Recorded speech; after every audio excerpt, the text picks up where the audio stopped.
nom du Sauveur Jésus-Christ. C'est lui que nous voulons honorer ce soir. C'est parce que c'est par lui que nous avons la vie.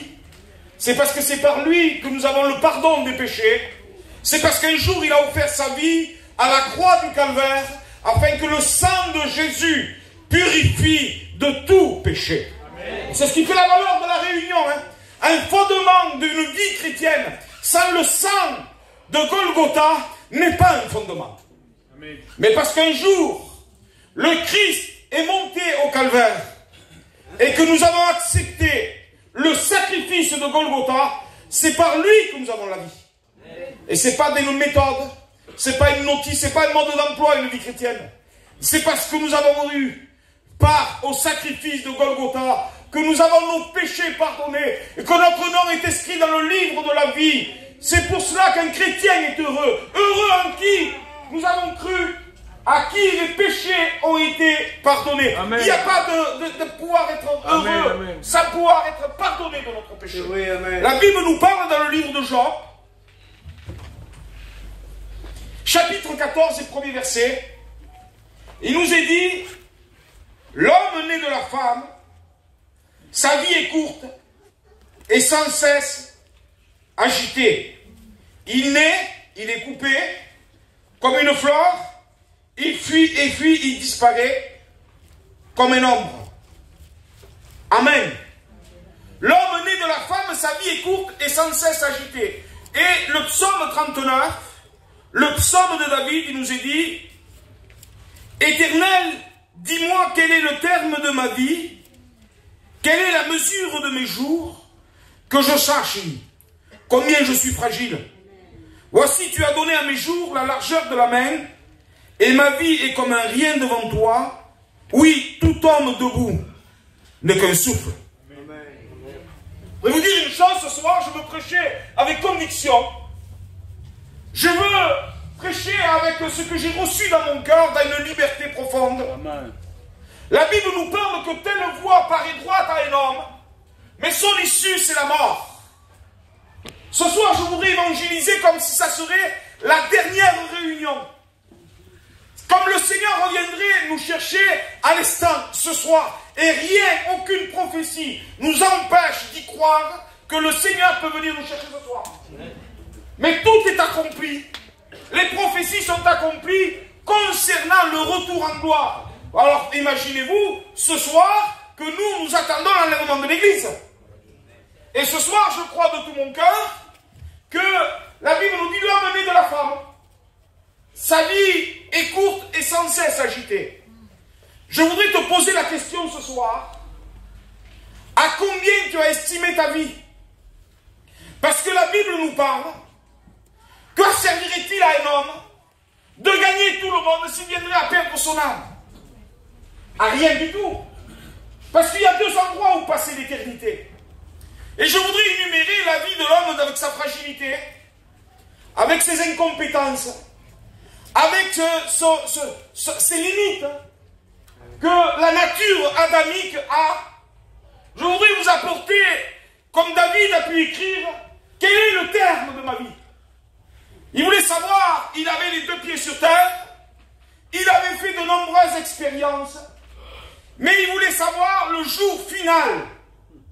Quand il fermera les yeux ici-bas sur terre, quel est le terme de ma vie? Qu'est-ce que tu as mis? Ma vie est comme la largeur d'une main. Pas grand-chose, hein? Et nous, que nous sommes là, nous pouvons avoir de l'orgueil, de la vanité, de l'espérance ici-bas, mais en réalité, ne point avoir cette espérance qui nous transporte dans le royaume de son amour est un état de désobéissance. C'est vrai. Je voudrais vous dire une chose ce soir, que si ton espérance n'est pas en Dieu, tu es malheureux. Amen. Tu es misérable. Tu es dans un état de dépression, de décadence, spirituellement, physiquement, tout ce que vous voulez, même si vous pouvez réussir dans la vie du monde. Mais s'il n'y a pas cette réelle espérance dans ton cœur, que si tu fermes tes yeux s'ouvrent auprès de Dieu, tu es perdu pour l'éternité et tu vis dans l'angoisse. Mais ce soir, nous voulons vous prêcher un message qui va vous transporter, qui va vous communiquer dans le royaume de l'amour de Dieu, dans le pardon des péchés. Amen. Parce qu'en réalité, s'il n'y a pas cette espérance-là, l'espérance n'est pas trompeuse. Amen. Elle est vivante. Amen. Elle est permanente. Plus efficace qu'une épée à 2 tranchants. C'est la parole de Dieu. Et ce que je voudrais vous dire ce soir, vous savez, je prêche avec mon cœur, vous le sentez, non? Amen. Parce qu'on sent un retour imminent. On sent que tout est déréglé, tout est détraqué, tout est cassé, il n'y a plus rien qui va. Mais on fait comme tout s'y allait bien. On fait comme tout s'y allait bien. Tout va bien. Je roulais avec mon véhicule en venant tout à l'heure, et j'expliquais ça à mon Ruben. Je lui disais à ma compagne, je regarde les panneaux. Les panneaux de la propagande de la mairie, de la ville de Montpellier. Ce n'est pas aux religions de choisir la forme de mon corps. Excusez-moi de l'expression. Vous voulez dire, il voulait parler d'une maman qui attendait un enfant. Ce n'est pas la religion à choisir comment je m'habille. C'est la propagande de la ville de Montpellier. Il y a des panneaux tous les 500 mètres. Et en bas du panneau, vous verrez une croix à l'envers. Je voudrais vous dire une chose. Je le voyais tout à l'heure au feu rouge, j'étais stupéfait. Je ne sais pas possible qu'on passe à côté de choses sataniques et l'Église ne s'en rendrait pas compte, mais le monde ne s'en rend pas compte non plus. Mais je voudrais vous dire une chose, c'est que la croix est dressée. C'est que le Christ est monté au calvaire pour le pardon des péchés. Je voudrais vous dire que Satan est vaincu et Christ est vainqueur. Il est au milieu de nous. Il est venu pour détruire les œuvres du diable. Et je voudrais vous dire que l'Église n'est pas pauvre, mais l'Église est victorieuse. L'Église est riche et nous n'avons pas le droit de nous plaindre. Proclamons haut et fort, le salaire du péché c'est la mort. Mais le don gratuit de Dieu, c'est la vie éternelle en Jésus-Christ. Et voilà le véritable message. C'est le message qui sort. C'est le message qui pardonne. C'est le message qui libère les péchés. Et ce soir, je rends gloire à Dieu, mon Sauveur, mon Dieu. Amen. La Bible nous dit qu'il est le même hier, aujourd'hui, éternellement. Et qu'en lui, il n'y a pas d'ombre de variation. Il ne varie pas. C'est-à-dire, il ne change pas. Amen. Il t'a dit qu'il t'aimait. Il t'a dit qu'il te pardonnait. Il ne se repent pas de ses paroles. Il ne se repent pas de son appel. Il est là. Il veut te relever. Mais je suis où qui veut me relever? Tu es dans la boue. Tu es dans la misère. Tu es dans la difficulté. Tu es dans le lien. Tu es dans la drogue. Tu es dans la dépression. Mon Dieu pardonne. Mon Dieu te pardonne. Voilà le Dieu que nous servons. C'est ce que-là qu'il faut. Et puis vous savez, je voudrais vous dire une chose ce soir. Vous savez, même si on a des bonnes intentions, la Bible nous dit que dans le cœur de l'homme, il y a beaucoup de projets. Nous bâtirons, nous trafiquerons, et nous dirons à notre âme demain, nous ferons ceci, nous ferons cela. Et la Bible nous dit, insensé que tu es, ne sais-tu pas que cette nuit même, ton âme te sera redemandée. On peut avoir tout, hein? On peut avoir tout. Si on n'a pas le salut, on n'a rien. Amen. On n'a rien.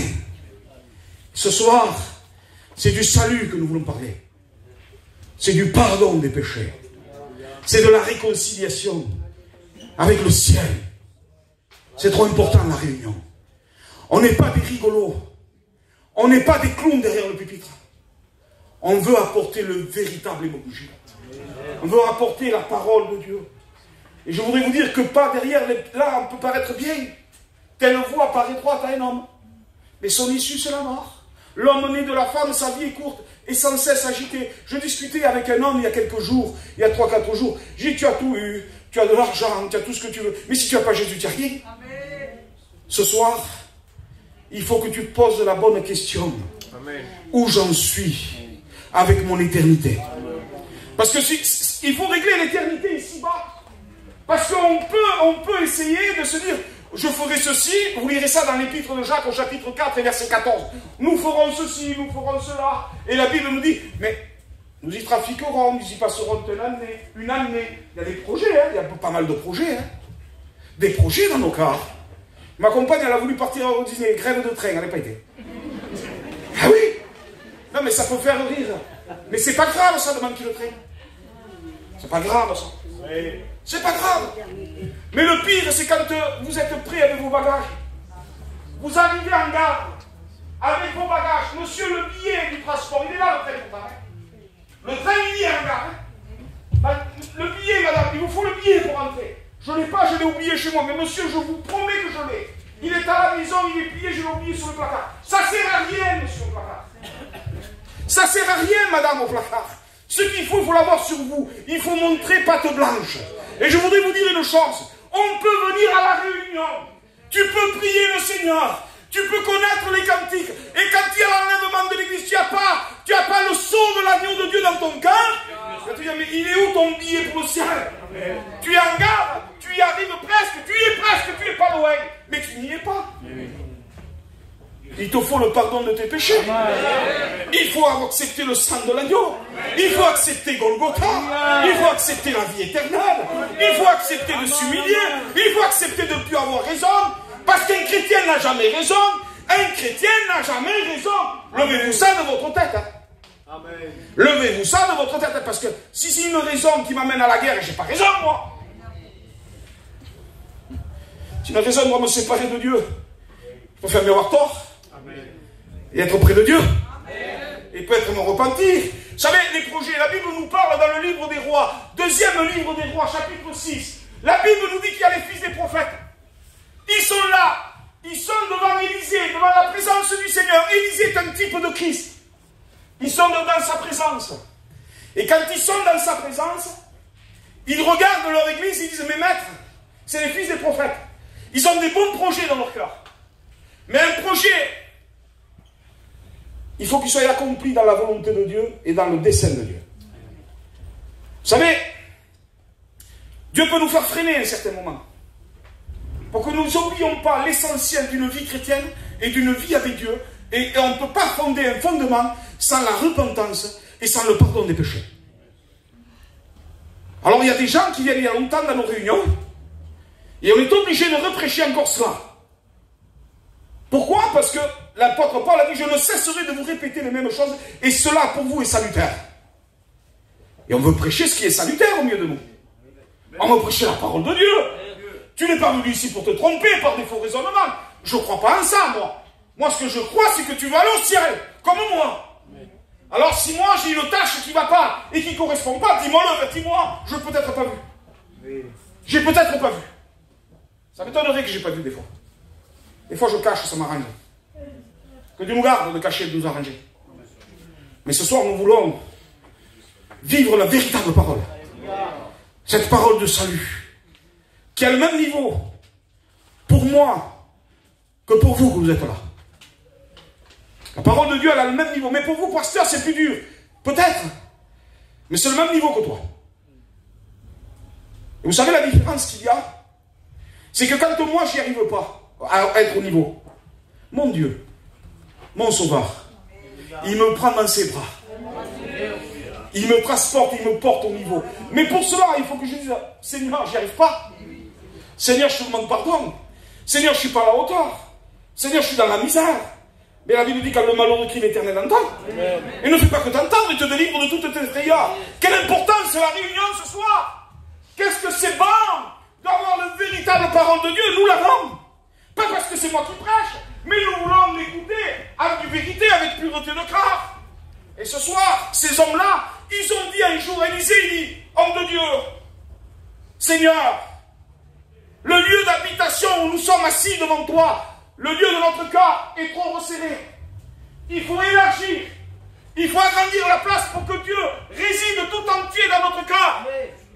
Il dit, il est trop étroit. Ils ont des projets. Nous allons bâtir. Nous allons descendre au Jourdain. Nous y abattrons chacun une poutre. Et dit là, nous y bâtirons une maison où nous pourrons résider devant ta grâce, devant toi, devant ta bonté. Des beaux projets. Et ce qu'ils avaient de plus cher pour abattre une poutre, c'était une hache. Et la Bible nous dit qu'ils sont descendus au Jourdain. Élisée est descendu avec eux. Ils ont demandé qu'il descende avec eux, il est descendu. Et vous savez, une hache est faite de deux éléments. La hache, elle est faite d'une partie en métal et d'une partie en bois. Jointes l'une à l'autre nous formons le manche de la hache, et nous avons une hache qui permettra de travailler. Et vous savez, la vie de la hache, elle a été forgée. Mais avant d'être forgé, le métal, il a été sorti de la terre. Il a été sorti d'un élément des profondeurs de la terre. Et de cette profondeur-là, il est sorti un élément qui a été le fer. Je voudrais vous dire une chose, c'est que l'homme que nous sommes ici a été sorti d'un élément profond, des profondeurs de la terre. Et cette profondeur-là, et la Bible nous dit que Dieu a créé l'homme de la poussière de la terre. Et la Bible nous dit qu'il insuffla dans ses narines un souffle de vie. Et je voudrais vous dire que ce fer de la hache est sorti du même élément que nous. Et ce fer-là, la Bible nous dit qu'ils sont descendus. Ils sont descendus au Jourdain. Ils ont abattu les poutres. Et qu'à un moment donné, le fer de la hache se détachait du bois et le fer est tombé dans l'eau. Et quand le fer est tombé dans l'eau, l'homme de Dieu qui était là a observé la scène. Et l'homme qui était en train de travailler a dit, maître, le fer de la hache est tombé dans l'eau. Il se retrouvait qu'avec le bois. Il y avait le fer qui était détaché du bois. Ce fer est tombé dans les eaux boueuses, qui est un symbole du monde, au fond de la boue, au fond de la dépression, au fond de ses craintes. Il est tombé dans son propre élément, de la poussière et de la terre. Je voudrais que vous compreniez que ce fer qui était là et qui voulait tailler les poutres pour travailler à la gloire de Dieu, il y avait un élément qui s'était détaché de lui.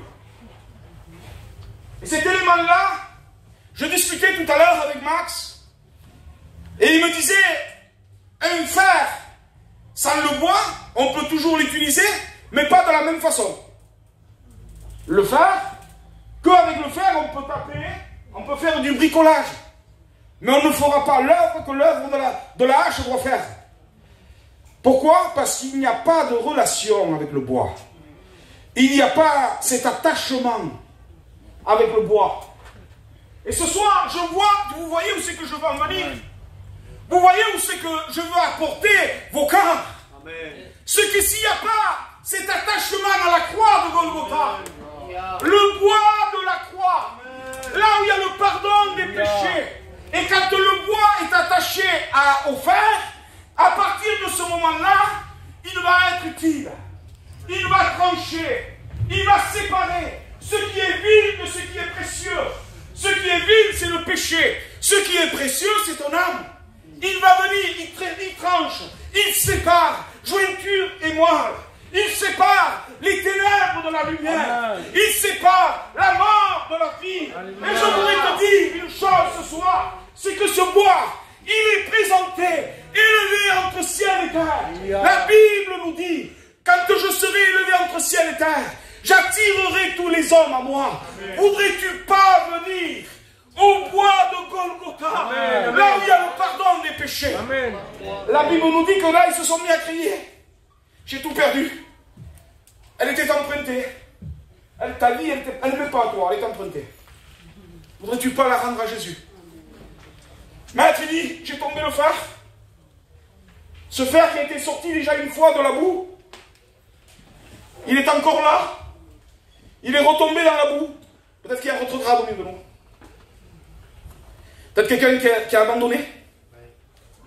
Peut-être quelqu'un qui s'est séparé. Peut-être quelqu'un qui est loin de Dieu. Il a été tiré dans la boue. Il est reparti dans la boue. Et vous savez ce qu'il fait, Élisée? Il dit où il est tombé. Et la Bible nous parle. C'est des textes qui me viennent. À l'esprit, je les partage. La Bible nous dit, souviens-toi donc où tu es tombé et pratique les premières œuvres. Alors peut-être qu'il y a quelqu'un qui est tombé dans son cœur. Peut-être pas officiellement. Peut-être pas. Il ne s'est pas affiché, il n'a pas fumé, il ne s'est pas drogué, il n'a pas été au bar, il n'a pas été en boîte. Il n'a pas fait les 1500 coups. Mais peut-être dans son cœur, il n'y a plus rien qui bat. Peut-être que ça ne va plus. Et Élisée dit où il était tombé. C'est-à-dire qu'il t'appelle à faire demi-tour. Il y a une action de repentance. Il y a une action qu'il faut dire, il est tombé où? Tu as été là où il est tombé. Parce que tu es venu me voir. Tu es venu me voir, donc ce qui veut dire qu'il faut tu reviennes là où il faut réparer. Il faut que tu reviennes en 3 des fois, partir loin, dire oh, je vais changer le problème. Non, non, ton problème, il sera toujours. Il faut faire demi-tour. Où il était tombé, souviens-toi ça. Et là, il dit, prends-le-moi. Il dit, et là, il faut qu'il se passe le surnaturel. Il faut qu'il se passe le miracle. Le miracle s'opère, mes frères. Pourquoi? Parce qu'il y a la croix. Amen. Il prend le bois. T'es sûr, il est tombé là? C'est bon, t'as fait demi-tour. Tu t'es repenti. Et à partir du moment où tu t'es repenti, il dit, étends le bois. Et vous savez ce qui s'est passé? La vie qui était plongée dans l'obscurité du fer, ce fer qui a été tiré de la poussière déjà, quand le bois s'est présenté au-dessus de lui, il y a quelque chose de surnaturel qui s'est passé. C'est que le fer s'est mis à remonter. Il est remonté à la surface. Il est remonté à la surface. Et là, la Bible nous dit qu'il a saisi le fer. Et je voudrais vous dire une chose. C'est que souvent le diable nous vole la paix. Nous vole la joie. Nous vole le salut. Nous vole le bonheur. Nous vole l'amour de nos enfants.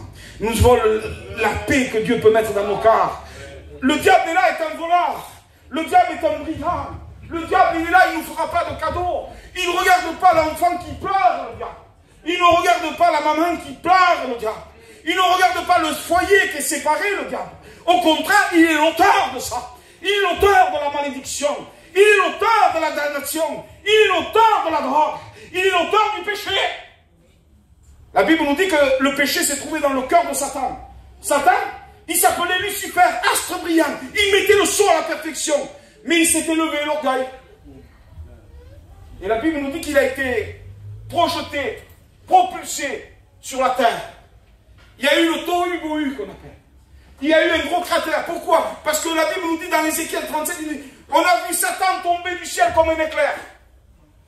Je ne sais pas moi, mais voir Satan tomber du ciel comme un éclair, c'est le livre d'Ézéchiel qui nous parle de cela. Je voudrais vous dire une chose ce soir. Ce qui est précieux, c'est la parole de Dieu. Amen. Et si on peut prêcher ce soir, c'est pas parce qu'on a dit, ils ont dit. Peut-être, c'est sûr. C'est vrai le salut. C'est vrai la parole de Dieu. C'est l'espérance que l'Église a. Jésus est vrai. Dans Jean 17, 17. Oh, Maître, Seigneur, ta parole est la vérité. Et le monde est un mensonge. La politique est un mensonge. Le foyer qui n'a pas Dieu, c'est un mensonge. Ce n'est pas la vérité. C'est que de la mascarade, c'est une comédie. Mais quand on vient, il dit, Jean 14, 6, il dit, je suis le chemin, je suis la vérité, et je suis la vie. Il dit, nul, personne, vienne à Père que par moi. C'est Jésus qui a dit ça. Jésus est la vérité. Amen. Jésus est le chemin. Jésus est le pardon des péchés. Satan est un menteur. Satan, il est vaincu. Je lis les puissances des ténèbres. Je lis puissance de marabout, puissance de dépression. Au nom de Jésus, que tout esprit de ténèbres soit chassé au nom de Jésus. Mais je voudrais placer la lumière dans ce quartier. Élevons le roi des rois. Élevons le Dieu de gloire. Arrêtons de minimiser.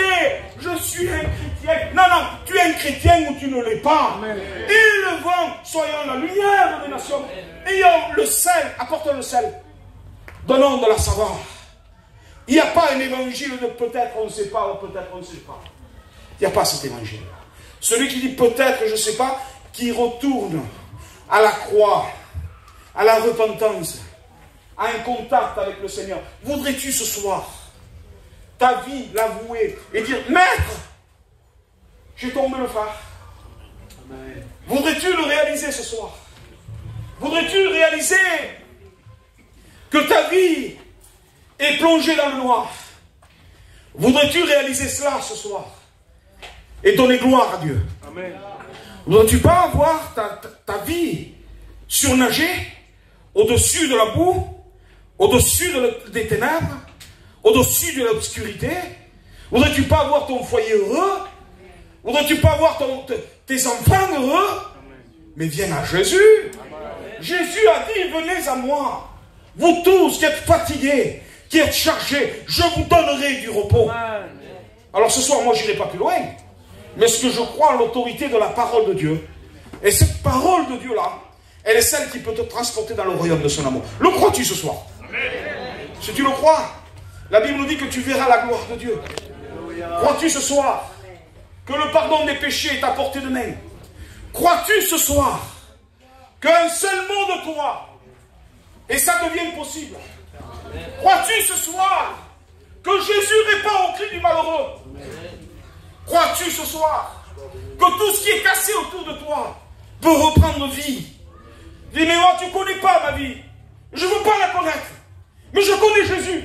Et Jésus, tout homme qui venait à lui, brisé, aveugle, mendiant, lépreux, tout ce que vous voulez, tout homme qui venait à Jésus, la Bible nous dit qu'il parcourait les villes et les villages, guérissant toute maladie, toute infirmité. Il n'y a rien qui est limité à l'appel de Dieu. Ce soir, voudrais-tu réaliser ta misère, ton état? Qui voudrait ce soir faire cette expérience avec le Dieu de gloire? On est là, je fais l'appel. Je fais l'appel, je suis lancé dans l'appel. Voudrais-tu ce soir, qui croit en ce Dieu-là? Tu lèves ta main à ta place. Qui c'est qui croit? Tu peux baisser ta main, mon frère. Qui c'est qui croit en ce Dieu de toute consolation? Qui c'est qui croit en ce